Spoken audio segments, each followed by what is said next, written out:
कहा जाता है कि जब किसी के सर पर उसकी सफलता चढ़ जाती है तब वो आदमी बेतुका बयान देने लगता है। तेजस्वी यादव भी आजकल यही कर रहे हैं। विधानसभा में उन्होंने मुकेश सहनी को कहा कि आप अपना दिमाग लगाइए, आपको अगली बार भाजपा रिचार्ज करेगी कि नहीं इसका कोई पता नहीं है, और आप तो भाजपा के रिचार्ज कूपन हैं। तेजस्वी यादव का कहना यह था कि मुकेश सहनी खुद अपने दम पर विधानसभा नहीं आ सकते हैं, और ऐसा उस वक्त हुआ जब तेजस्वी यादव सदन में कुछ कह रहे थे और मुकेश सहनी बीच में कुछ इंटरप्ट करना चाह रहे थे। अब नमस्कार, मेरा नाम प्रशांत राय है और आप जनता जंक्शन का स्पेशल सेगमेंट सुबह सवेरे देख रहे हैं।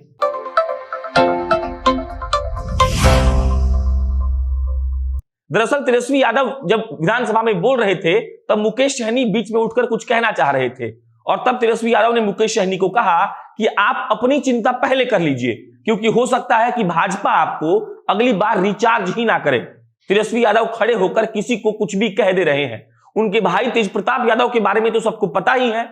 ये वही मुकेश सहनी है जिसके साथ तेजस्वी यादव प्रेस कॉन्फ्रेंस कर रहे थे और उन्होंने वीआईपी के सीटों का ऐलान नहीं किया, और बीच प्रेस कॉन्फ्रेंस में मुकेश सहनी ने महागठबंधन का साथ छोड़कर एनडीए के साथ पकड़ लिया। मुकेश सहनी ने उस वक्त कहा था कि मुझको बेइज्जती फील हुई, इसीलिए मैंने तेजस्वी यादव और महागठबंधन का साथ छोड़ दिया। फिलहाल ये बात है कि एनडीए से मुकेश सहनी ने 11 सीट पर कॉम्प्रोमाइज किया था और 4 विधायक वीआईपी पार्टी के जीतकर विधानसभा पहुंचे हैं। मुकेश सहनी अपनी सीट हार गए, लेकिन अमित शाह ने आप कह लीजिए एनडीए ने मुकेश सहनी को पशु एवं मत्स्य विभाग का मंत्री बना दिया। दरअसल लोचा ये हुआ था कि मुकेश सहनी चाह रहे थे कि उनको फुल टाइम विधान परिषद में भेजा जाए, मतलब एक पूरे कार्यकाल के लिए, लेकिन ऐसा संभव ना हो सका। जब ऐसा हुआ था तो मुकेश सहनी ने नाराजगी भी जताई थी, लेकिन कोई बात नहीं सुनी गई और अमित शाह के कहने पर मुकेश सहनी विधान परिषद तो गए, लेकिन मात्र 1.5 साल के लिए। उसके बाद क्या होगा इसका कुछ पता नहीं है, और तेजस्वी यादव ने इसी बात का मखौल उड़ाते हुए विधानसभा में मुकेश सहनी को यह याद दिला दिया कि आप सिर्फ भाजपा के रिचार्ज कूपन हैं। अब इसका क्या असर होता है यह देखने वाली बात होगी, लेकिन तेजस्वी यादव का ऐसा कहना विधानसभा में बिल्कुल गलत था। अब अगली खबर, बिहार वासियों को जल्द ही इलेक्ट्रिक बसों में सफर करने का मौका मिलेगा।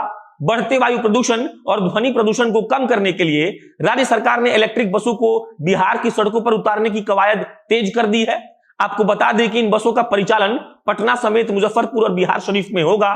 बिहार राज्य पथ परिवहन निगम की ओर से शुरुआती फेज में 25 बस चलाने की योजना है, जिसमें से 8 बसें पटना के फुलवारी शरीफ में पहुंच चुकी हैं। इसके साथ ही इन बसों का रजिस्ट्रेशन और परमिट की प्रक्रिया भी पूरी हो चुकी है। मार्च के पहले सप्ताह में इन बसों को शुरू होने की उम्मीद है। एक बस की कीमत तकरीबन 1,25,00,000 बताई जा रही है। बताया यह भी जा रहा है कि इलेक्ट्रिक बसों के बाद सीएनजी बसों के परिचालन की भी तैयारी हो रही है, और ये बसें हाजीपुर से पटना के बीच चलेंगी। इलेक्ट्रिक बसों की खासियत यह होगी कि ये बस सिर्फ 1 घंटे में चार्ज हो जाएंगी और बिना रुके 250 किलोमीटर तक चलेंगी। इसके अलावा अन्य बसों की तुलना में इसका किराया भी कम होगा। इन बसों को चार्ज करने के लिए फुलवारी शरीफ में आधा एकड़ जमीन पर प्लेटफॉर्म तैयार किया जा रहा है, जहां 8 बसों को एक साथ चार्ज किया जा सकेगा। इन बसों को पटना से राजगीर होते हुए बिहार शरीफ और पटना से हाजीपुर होते हुए मुजफ्फरपुर तक चलाया जाएगा। इस इलेक्ट्रिक बस प्रोजेक्ट के सफल होने पर अन्य जिले में भी इसे जल्द ही शामिल किया जा सकता है। ये इलेक्ट्रिक बस डीजल बसों से ज्यादा आरामदायक होंगी। बस में 3 सीसीटीवी कैमरे लगे हैं, वहीं ड्राइविंग सीट के सामने एक एलसीडी स्क्रीन भी लगा है। बस के भीतर ही फायर सेफ्टी सिस्टम, हैमर और मोबाइल चार्जिंग पॉइंट भी लगा है। हाइड्रोलिक पावर स्टीयरिंग जैसी कई सुविधाएं उपलब्ध होंगी। इतना ही नहीं, इन बसों का लुक भी लग्जरी बसों जैसा होगा। अब अगली खबर, जो कि आम हो या खास सभी के लिए जरूरी है। अगर आपको बैंक का कोई भी महत्वपूर्ण कार्य करना है तो आपके लिए खबर बहुत महत्वपूर्ण है। ऐसा इसीलिए क्योंकि मार्च महीने में बैंक 1 नहीं 2 नहीं बल्कि पूरे 11 दिन बंद रहेंगे, और इस हिसाब से मार्च महीने में बैंकों का कामकाज मात्र 20 दिनों का होगा। इसीलिए अगर बैंक से जुड़ा कोई भी कार्य शेष हो तो उसे समय रहते पूरा कर लीजिएगा। आइए जानते हैं मार्च महीने में किन किन तारीखों को बैंक बंद रहने वाले हैं। महीने के 7, 14, 21 और 28 मार्च को रविवार की साप्ताहिक बंदी रहेगी, जबकि 13 और 27 मार्च को दूसरा और चौथा शनिवार होने के कारण बैंक का कामकाज नहीं होगा। 22 मार्च सोमवार को बिहार दिवस के मौके पर बैंक बंद रहेंगे। इसके अलावा 29 एवं 30 मार्च को होली का अवकाश घोषित किया गया है। 15 और 16 मार्च को United forum of bank unions द्वारा बैंक निजीकरण के खिलाफ 2 दिवसीय हड़ताल की घोषणा की गई है। मार्च का महीना फाइनेंशियल ईयर का आखिरी महीना होता है। इस महीने में आमतौर पर बैंकों से जुड़े कामकाज उससे ज्यादा बढ़ जाते हैं। इसीलिए अगर आपको कोई बैंकिंग कार्य बैंक ब्रांच में जाकर निपटाना हो तो जाने से पहले ये जरूर जान लें कि कहीं उस दिन बैंक की छुट्टी तो नहीं। अब अगली खबर। आजकल बिहार में अपराधी एवं अपराधियों का हौसला 7वें आसमान पर है। आपको बिहार में आए दिन कहीं ना कहीं मर्डर, रेप, लूटपाट की खबरें मिल जाती होंगी, लेकिन अब हालात इतने बेकाबू हो गए हैं कि कानून के रखवाले ही महफूज नहीं है। बिहार के सीतामढ़ी जिले में बेलगाम हुए अपराधी ताबड़तोड़ वारदात को अंजाम दे रहे हैं। पुलिस के साथ साथ बिहार में अब आम लोग भी सुरक्षित नहीं है। 2 दिन पहले हुए बिहार के सीतामढ़ी में शराब तस्कर और पुलिस की भयानक मुठभेड़, एक एसआई शहीद हो गया था।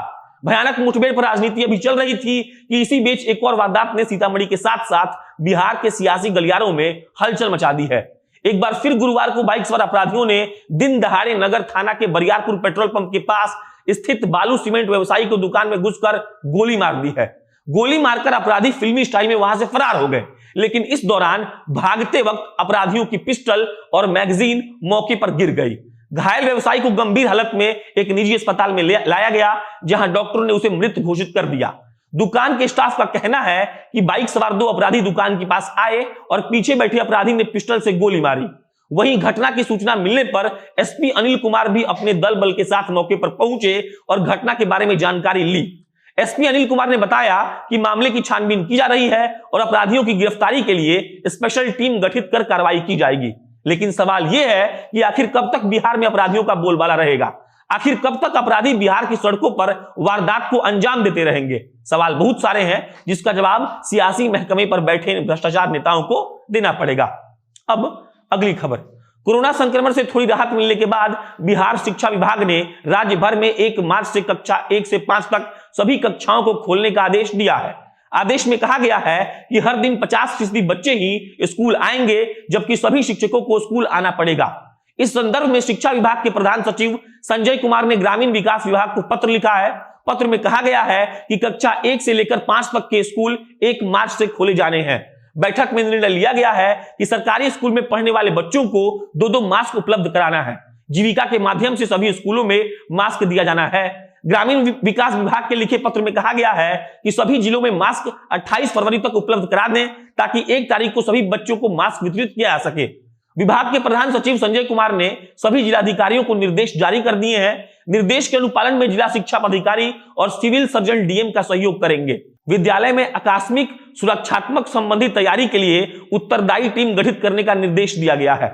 ये टीम साफ सफाई, सामाजिक दूरी का पालन आदि के लिए उत्तरदायी होगी। निर्देश के मुताबिक 6ठी से 12वीं कक्षा के लिए लागू गाइडलाइन के तहत ही 1ली से 5वीं तक के बच्चों की भी पढ़ाई होगी।